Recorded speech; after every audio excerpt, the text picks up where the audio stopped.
Good morning, world. It's March 31st. Welcome to another episode of Hot Takes Party of Four. How's everybody doing this morning? Excellent. Excellent. The best. Fantastic. It's sizzling up here in Vegas, 80 degrees. Ooh, Yeah. So good. Well, what about the rest of you? 36. I'm not laughing at you. Right with you, Addie. That's crazy. All right. I'm on vacation, so it's sunny and beautiful out my doors. So Oh. I'll be I right can't relate to the 36. Oh, she's leaving. She's going to get a sweater. At least it's sunny out there. I think I see sun behind her. Or yeah. It looks beautiful, her outer window. So I'm having. Yeah, I was Madison. I was just telling Gabriel before we went live that last week in Myrtle Beach it was like 78. It was gorgeous. Today in Minnesota it's 36 degrees and balmy. Just sucks. Welcomes you home. It was great. It's great to be back. It could be worse. We could have snow, but Sure. Bite your tongue. I know. Easter's around the corner. We always get snow in April. Shush. I Do you know. really? Always. Wow. When do you expect the heat up? When does that happen out that way? August. Okay. For 3 weeks, and then winter May. starts? In May. It's like the weirdest thing up here, guys. Like, and Maddie can attest to it too, because she's like down by the lake there. We'll go a week in April or late April, and it'll be like 75 to 80, and the next week it's going to be a high of 55. Like, it's just, I don't know if this weird vortex around Minnesota, Wisconsin, Illinois just gets lost or what. It's the first year that I moved here, I think it snowed like the week of Cinco de Mayo, like the first week of May. Wow. It's crazy. My door's open because my dog's outside, so I'm gonna try to connect to my headphones so you guys can hear me. Just bear with me. Well, bear. Yeah, it's crazy. It's just crazy. Oh, So hold on. the industry's heating up, business coming back in. People are looking for promotional products, so that's exciting. Yeah. States opening back up. I cover Arizona, and I just heard Arizona has lifted all restrictions, like some other states around the country. Colorado as well. Yeah, I know it's weird. Right. It's weird. You have a state like California, where everything's still, for the most part, shut down, and then other states just lifting everything. So I feel like we go back on the road in a week or so. I feel like we're emerging out of a bomb shelter after being in it for a year. Everybody's looking around and who survived, who's here, how are you doing? It's right. It's strange. Yeah, for sure, man. It's gonna be interesting. Yeah. For those of you wondering where the link is, yeah, I made it private again, so I just went and edited it, so now it's public. So the four of us have been talking to ourselves for the last 10 minutes. I've been waiting for somebody else to say it because I said okay, so we're not live anywhere. Well, right now. we are Okay. now. we are now. All right, fair enough. Because I was looking, I was like, why can't I find it? But we all know I have issues. No, Even when it is there. Guys, I've been having should be issues live all now. morning. There we go. I see So it. we made it 2 days with no TV or internet. So No internet. What? no internet or TV and very little cellular service because the condominium is like a bunker, basically cement. So like if you wanted to get any service, you had to go outside. Yeah. So for 2 days, my 11-year-old survived. Yeah. By doing what? Board Well, games? you know, we Rubik's Cube. Yeah, you gave her the cube. Wait, Paper, rock, Maddie, scissors. I knew you would have it. she had this in the car the whole ride, dude. But That's great. yeah, it was. It wasn't bad. I mean, we not that we don't watch TV, but we're like our TV hasn't been on all day, all morning. It's 11 o'clock, but so that's not unusual for us to not have the TV on, but for her to go without internet, and quite frankly for us, because we were trying to fix some things, and God forbid you don't have Google to learn how to do something. So it really was eye-opening for how much we rely on the informational factor of the internet. Absolutely. So, It's crazy. Yeah. Yeah. It saves me daily. well, you know, it's so funny. Do you want to jump in? Because it's kind of like one Yeah. of my thought processes of something to talk about. Let's go. Technology, the efficiencies of it. Is it a blessing or a curse? Do you think that modern technology makes us work harder or work more or less? And I think of things like when I first went out on the road, scheduling a week. When I started traveling, I was living full time in Philadelphia, and I would travel to the state of Georgia, and I would have to go and use like MapQuest or Google Maps to find, because I didn't know the area very well, so I would have to kind of map out my day and then try to make appointments along that map, and then seriously bring pieces of paper printed out from MapQuest. And now that's a blast from the past. Yeah, MapQuest. I remember that. right, but you know, I thought about it and I was like, so you would see like 3 people or something, and that was like a good 3 or 4. That was a good day. Now it's like, well, because of the efficiencies of technology, you could squeeze in more work. You could work longer and harder. So what do you all think? Do we work more because of technologies or less? I think it makes us, I don't want to say dumber, but like I don't have to know how to get anywhere because Waze takes me everywhere, which is great. It's I don't know directions, and I've never had to use personally a printed out sheet from MapQuest, but I remember my parents had to use it. But it totally saves me all the time. I'm constantly asking Google or Alexa something. But this morning I couldn't connect to the internet and nothing was working, so I felt super dumb this morning. But if I didn't have Waze, Kim, I don't know how I would make it.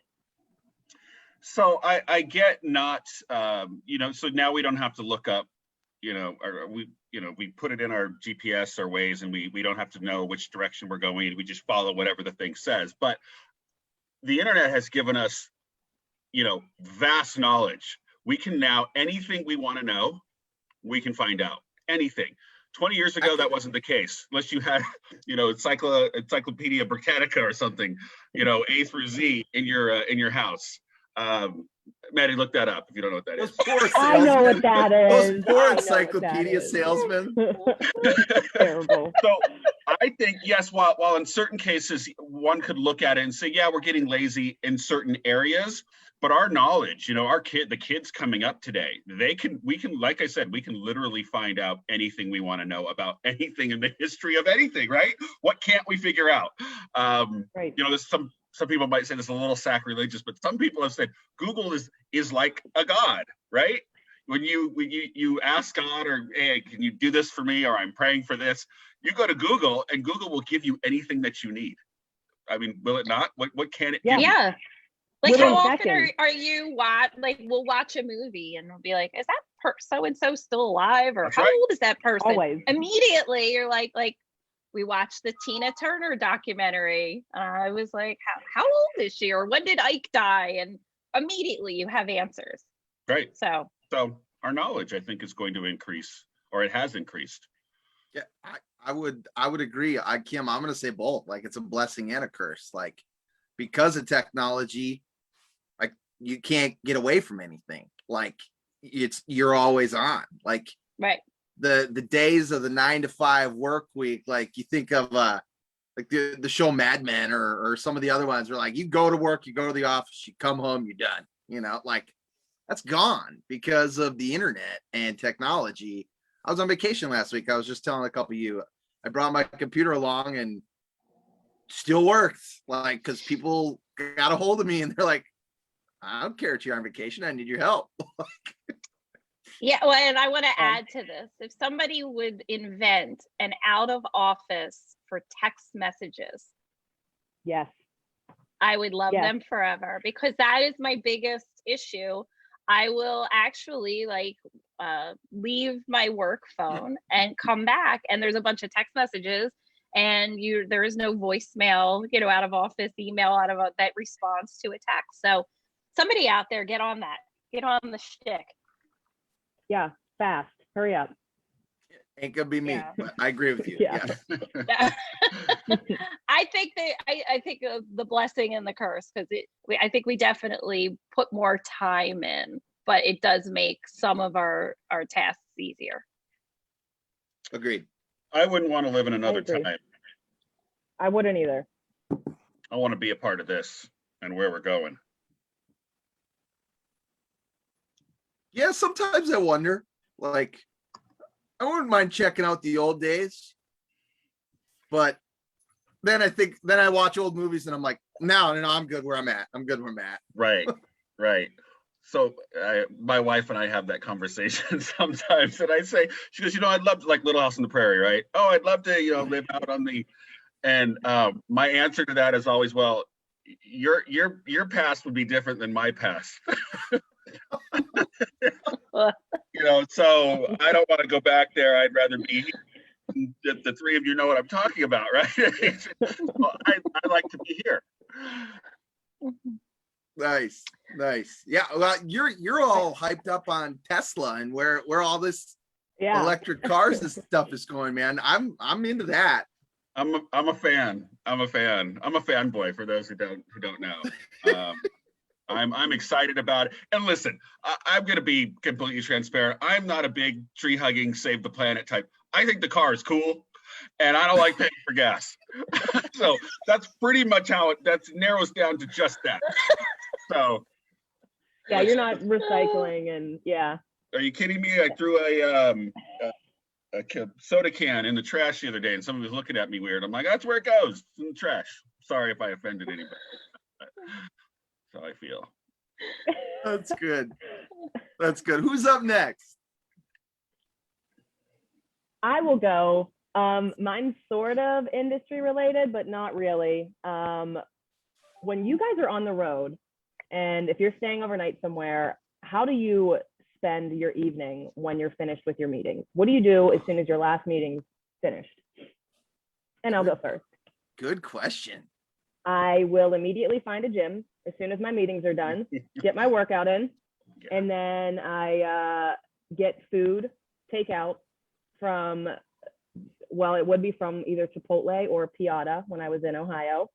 And I will eat it in my hotel room by myself with my laptop, and not go to a bar or anything. I just sit and do my own thing in the hotel room, and it's pretty lame, but it doesn't really stray from my normal day to day. But do you guys go to bars? What do you do? I think our answers might surprise you, Maddie, because you pretty much described what I'm going to guess. Who goes to Tuesday after meetings going to a bar? No. No, but I do. I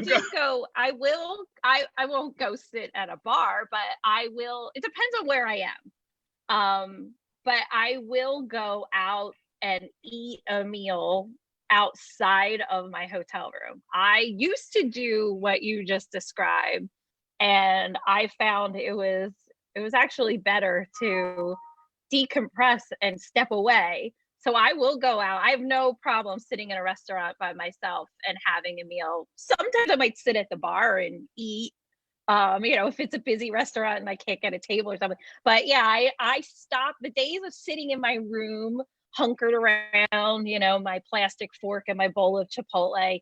Yeah, I put those aside and I just take the extra time and go, even if it's, and I try to go local too. But I also try to go to a place that I can walk to from my hotel room, because the thing I want to get out of is my car. So I'll try to pick a local place, something I can walk to, and I will actually eat there. I And then go started back and that work. way. My first couple months, I would go and find local places, and I would sit in a restaurant or at the bar by myself. And I didn't think anything of it. And then I just got tired of trying to find new places that I just would sit in the hotel room. But Chris? Okay. I'm a creature of habit. Like, so kind of like Kim, like depending on the place, like when I go to like Eastern Wisconsin and stay overnight, there's a place called Sushi Lover. Gabe, you'll love this. Oh, I love you already. I every trip, I am there. It is all you can eat sushi for like a flat price. Hmm. I stuff myself, and then I'll go back to my hotel room and answer emails and watch TV. Or I will go to like Noodles and Company, Chipotle, or Chick-fil-A. Chick-fil-A. Get it's a good takeout, one. lock myself in the room and eat it, watch sports on TV, and just bang out emails. Like I get customers who might be watching who are like, yeah, he sends me emails at 1:30 in the morning from a hotel room. Like, Right. great Yeah, question. I will sometimes bring my laptop or my iPad while I'm eating and work, but I don't know, I choose to do it not in the hotel room. Especially, well, again, I'm traveling in Southern Florida. So typically I can find spaces that are much prettier to look Yeah. at than, the The Hyatt snow or whatever pile? it is. Yeah, the Hilton. I was gonna Hilton say, room the Hilton, 205. the Yeah. Hampton Inn curtains. Right. Yeah. The DoubleTree So cookies. Yeah. if I can get out, and get changed and put some comfortable clothes on and walk a little bit and enjoy the environment, I certainly do that. Good Nice. question. Absolutely. Fantastic. I love the answers. Yes. I'll go with one. So non-industry related. As I was, it's similar. I mean, kind of similar to what's your favorite thing or whatever. But on my vacation last week, driving through the South, I realized there is an insane amount of pancake houses,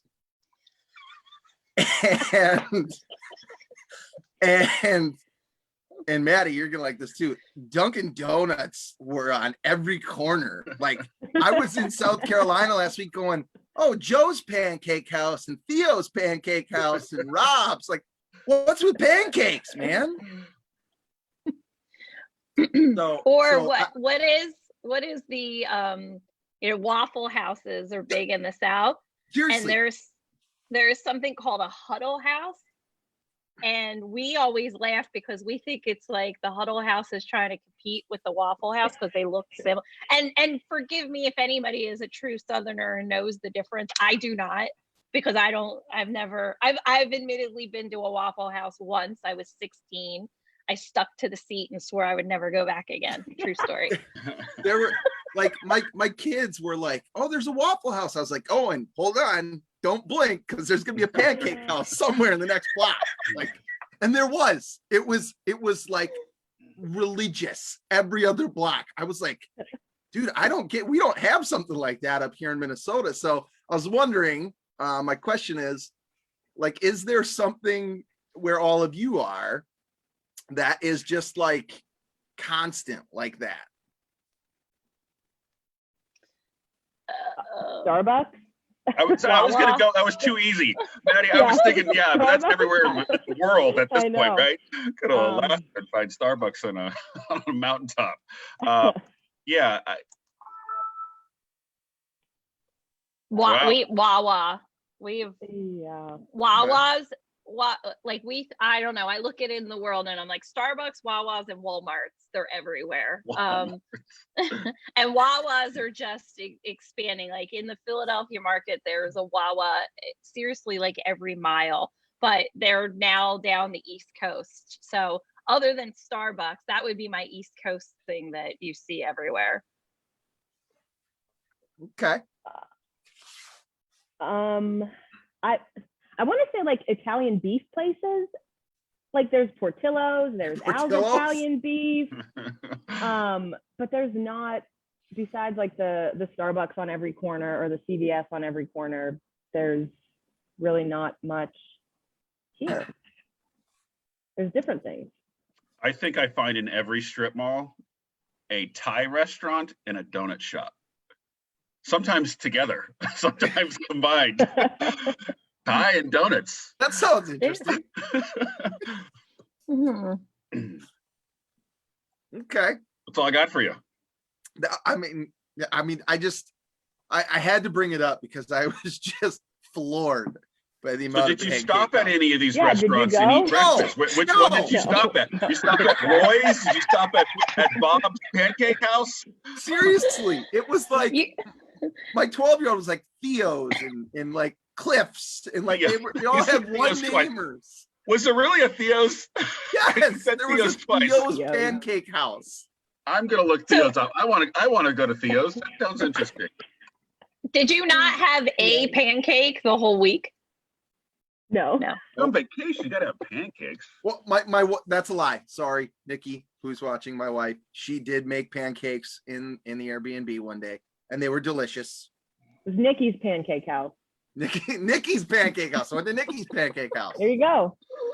So there's only, as far as I can see, there's only one Theo's, and it's in Myrtle Beach. Yep, that's the one I'm looking at. Cheap though. Gosh, a Reuben for Yeah. $7.85? Sign me up. It was crazy. Oh, I love Reuben. I love Reuben.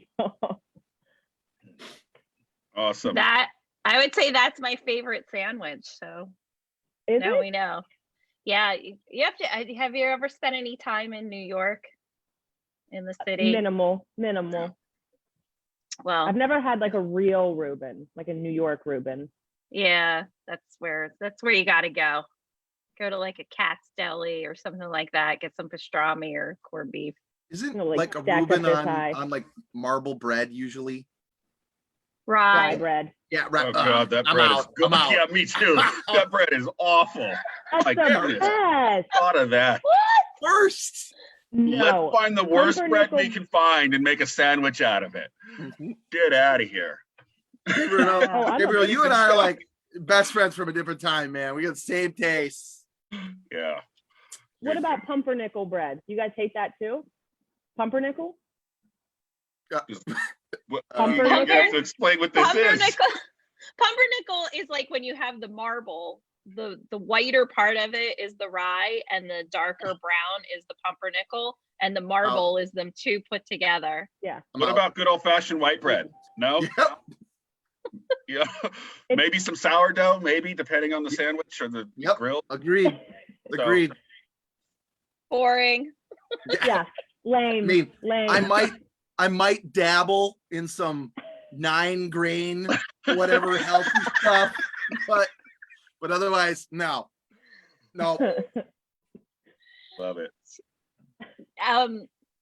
Chris, have you lived anywhere else in your life? No. I question if that has, anything to do with like, 'cause I think like rye bread and pumper. I don't know why. I think it's a really like a New York or a Northeastern type of thing. I could be totally wrong. Hey, good is But- good and bad is bad. And I'm sorry, right? I don't care where you live in the world. It's like Not my happening. favorite, honestly. I it's love my it. favorite. I love it. But I don't like when it has rye seeds in it, because I think then that overpowers so I like rye bread with Oh, now you're gonna get picky. rye bread. I don't like the seeds. Seedless bread. It's funny. So funny. That's so funny. That's good. I like it. All right, guys. So I will go, and I'm going to ask my question first because I was thinking about this lovely industry that we are in, that provides for us and takes care of us. And the question essentially is going to be: do you remember your first encounter with a promotional product, and what was it? Was it before you got in the industry? Somebody told you about the industry? So I was doing some research on our industry and how it started. And So some say the first promotional product was actually a commemorative button created in 1789 for George Washington, and then it disappeared. And then in 1852, Anheuser-Busch started giving out, you collect bottle caps, and if you collected so many, they would give you a customized corkscrew with their logo on it. But the consensus seems to be the very first promotional product was created by a Jasper Meek in 1886. He owned a newspaper, and he wanted his printers to work after hours, and he was thinking of how we can make money after hours. So he went to the local shoe store, and he said, listen, you sell shoes, and every pair of shoes you sell, you throw the shoes in a burlap sack. What if we printed your logo, or the name of your store on this burlap sack, and gave it out? It would be a great form of advertisement. And within weeks, everyone around the city was carrying this bag, this sack. They were using it for other things. And the name of the store was Cantwell's Fine Shoes. And thus the promotional product was created. Jasper Meek is now known as the father of promotional products. And then it spiraled from there. We started doing pocket knives and rolling into other things. But I found that very interesting. That Jasper Meek guy created an industry that we survive in, we live in. So first encounter with a promotional product was, for me, a Wells Fargo pen.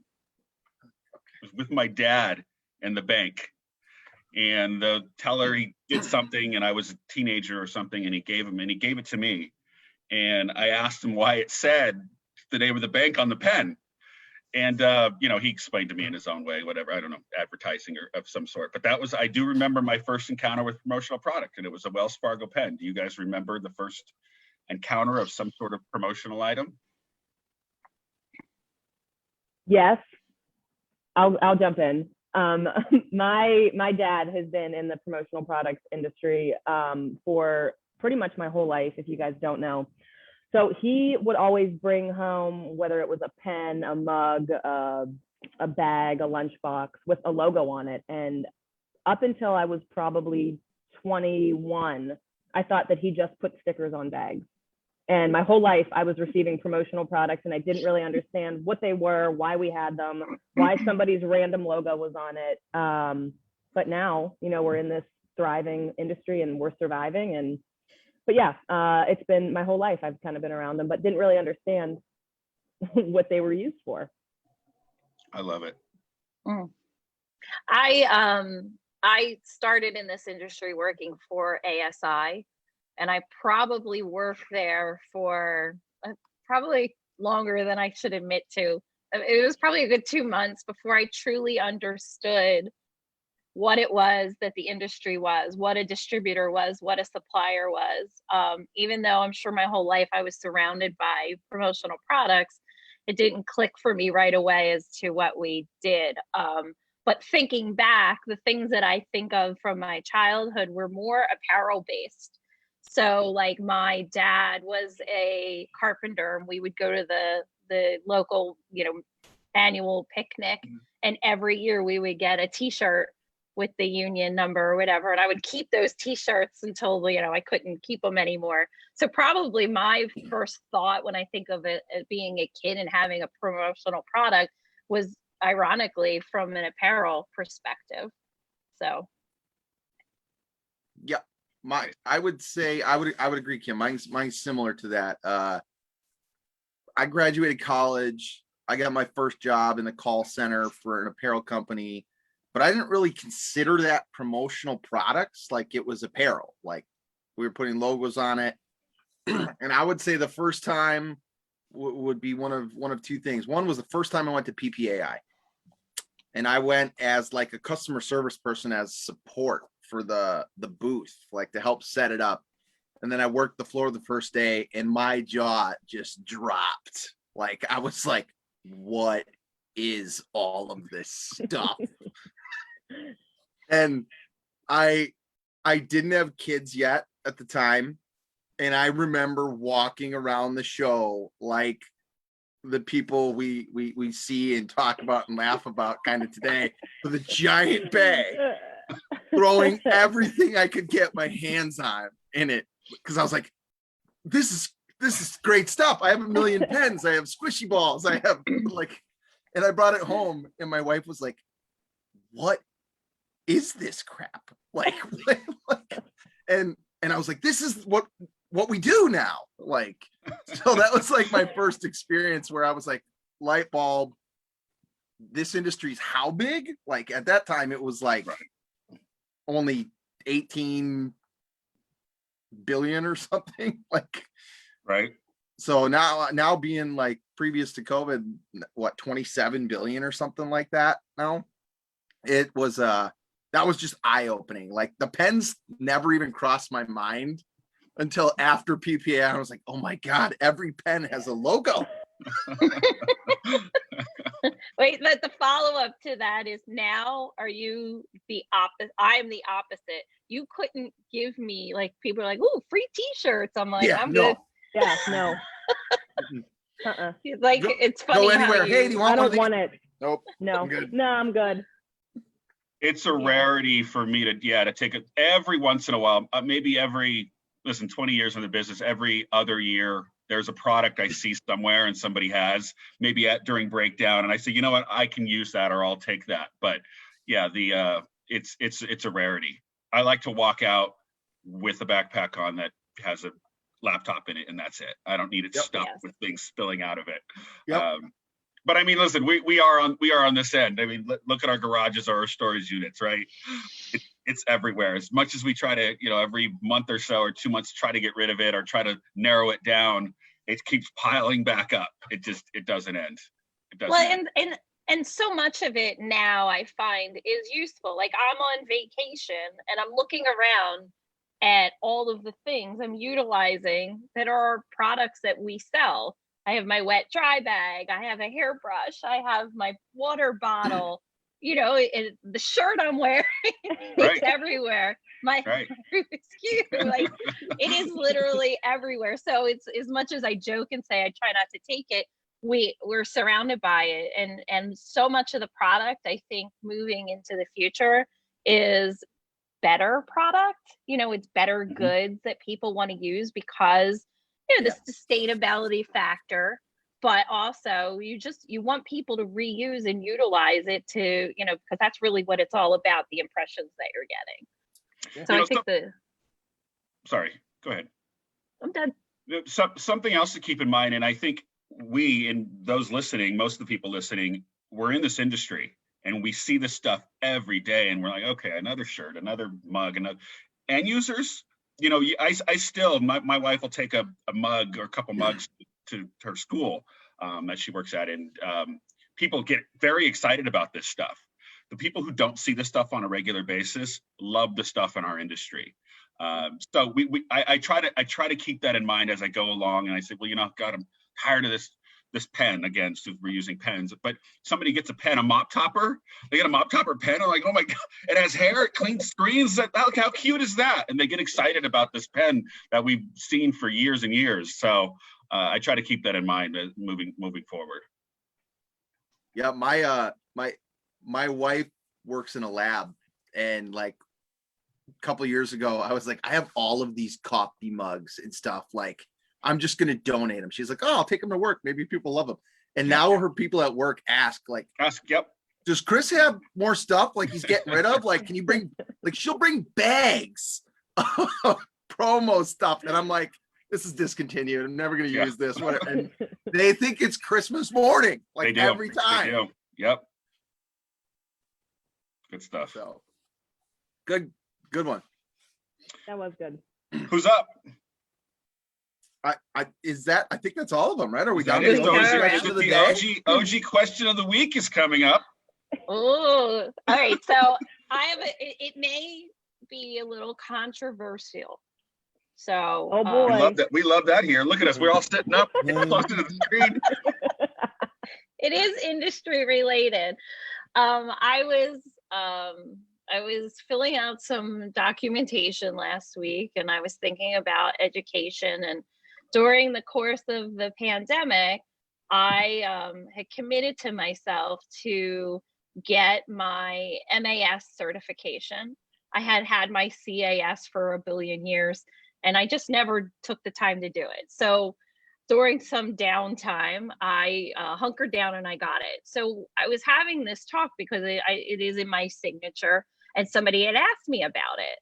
And it made me think, is certification in this industry, in your opinions, something that is old school? Does it matter to you? Should it matter to you? Do you think people understand it? I personally believe in continued education in every facet of life. And I'm somebody who probably, if I could be a professional student, I would be, but that wouldn't pay the bills. So anyway, that's my OG question of the day. Is certification a thing of the old or continued? Oof. I think, careful. Oh, go ahead, Maddie. I'll answer after you. Go ahead, Maddie. Kim, I don't want to be a professional student. If I never have to go to a class or school ever again, I will be so happy. But if I could take these courses on my own time and still continue to learn, then yes, I think everybody should be able to do it, should do it. And I think, when I see, Kim Meyer's MAS, I'm like, wow, this girl knows her shit. Sorry. So but because it takes time out of your normal day to do something that you're not required to do. So actually, if we could talk offline as to how to go about doing it. Yeah. I'd like to do it. You've motivated somebody. Yeah. Successful. Yeah, and you're not the first person. There's a couple of people that we work with who saw my posting when I finally got the MAS, and they reached out to me and said, you inspired me to do this. And so that to me, that's one of the best feelings in the world, when somebody says you inspired them to do something for the better of themselves. And I think that's my angle. I think self-fulfillment. I think that's its use today. I don't know. I'm trying to think of, I'm a customer and you email me and I see that. What am I thinking? Yes, she's educated herself. I don't know. Do I think any different of you? No, I mean, I either like you and I want to work with you or not. If I see that, it's not going to make me feel, and again, I'm trying to think like a customer, that, hey, I'm going to focus in on her because she has this MAS. So I think it's for self-fulfillment. I think it's great that people continue to educate themselves. Look at you, motivated Maddie to potentially do it. I think that's great. But I think it is, and you guys can correct me if I'm wrong, I think it is more of an old school thing to feel that is going to, I don't know, get you more business, develop more relationships. I don't know. I think it is, you have educated yourself, you now have that knowledge, so you can pass that on to your client. I think that's beneficial. Kind of talking in circles here. So Chris, you want to bail me out here? Yeah, I got you. It's great topic. We could spend hours on this topic, but for those of you listening, MAS is Master Advertising Specialist. CAS is Certified Advertising Specialist. Kim, I'm on both sides of the fence. Last year when the pandemic hit, PPI offered free classes. I was like, I am finally getting my CAS. I am hunkering down. I am doing this. I only needed like 18 or 20 credits still to get it. I had everything else fulfilled. And then I went through the education course and I made it through like 5 credits of the online. And I was like, I can't handle it anymore. Like, it's old, it's dated. I can't focus. Like, it's not keeping me, connected. And I stopped. And I still don't have my CAS. I'm not proud of that. I'm part of a regional. I've been a past president. Like, I should be preaching for it. And I would, but I think it needs to be updated. I think it's an old school thought process. You look at the world we live in now. I fully support going to college and getting a degree and things like that. But now you have people that don't go to college and don't get degrees, and they work in, carpentry or cabinet making or electricians and things like that. They're getting some sort of education, but they're not getting a 4-year degree. And so I think in some cases you need it, in others you don't. In our industry, I'm kind of with Gabe. Like, I don't think you necessarily need it to make you a better salesperson. I think it comes down to the personality, the relationship, the connection you have. I would do more education if it were more updated and focused to today's customer or distributor, as opposed to, 15 years ago. So Do you participate in any of the weekly, Wild Wednesday webinars? Yeah, like there's a lot of education, industry-based education that is more current in topic. Mhm. I did find going through my MAS, some of the coursework I had to take was old, from a few years ago. Yep. Some of it definitely needs to be updated. I'll tell you more offline about one of the courses, but yeah, I agree with what you're saying. But I do think the industry and PPAI and ASI and the regionals do try to stay on top of topic. We are an old industry. Mhm.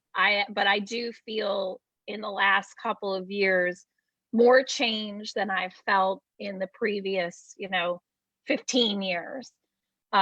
So anyway, No, I think it's good. Thank you I for think it's good. sharing your feelings on the subject. Congratulations on your. Yeah, No, congrats. thank you. That's a huge Yeah. accomplishment. It's a lot of time. Yeah. A lot of time. And I don't know if you all went through, like, Bella Canvas offers a similar coursework. FAM 2.0. Which, yeah, the FAM and the FAM 2.0, which I went through as well, that our customers can go through. I think that it just gives you sometimes a refresher in things that you may already know, but it gives new talking points too, especially like the Bella program. If you're going to meet with a customer who's fashion based, it gives you all these different levels of ammunition to use. So I personally am somebody who likes to learn, and like, I'm a documentary dork. I like to watch documentaries. It makes me really good at trivia though. So. Great question. I love it, Kim. But I'm also with Maddie. Like, I don't ever need to go into a classroom again. Like, I'm good. No, You there's can too take many all my tests for me, Kim. distractions. Yeah. That's fine. Well, until I was in college, I didn't like school, and I was not a good student because I didn't like it. Once you're paying for it, my world changed. And then I ended up being a straight A college student and graduated with honors. So it's weird how your perspective can change your learning abilities real quick. When it's really expensive, I paid attention. You should have paid better attention when you put on that hat today, then. Yeah. because the Eagles are, yikes. Seriously. Go Birds. Wow. It's not football season, so I couldn't find my Phillies hat. That would have been better. I like that. Opening day tomorrow. So good. Pitchers and catchers. Good conversation. I think that wraps up another week of Hot Takes Party of 4. Thanks for those of you watching online. We will be back next week. We'll have a giveaway as well. Did not get to that today. Beverly, if you're watching, yours is in the mail. Paige, still haven't gotten your address. I got his address. I took care of Paige already. Oh, you took it. All right, good. Yeah, he's good. So until next time, thanks for tuning in to another episode of Hot Takes Party of 4. See ya.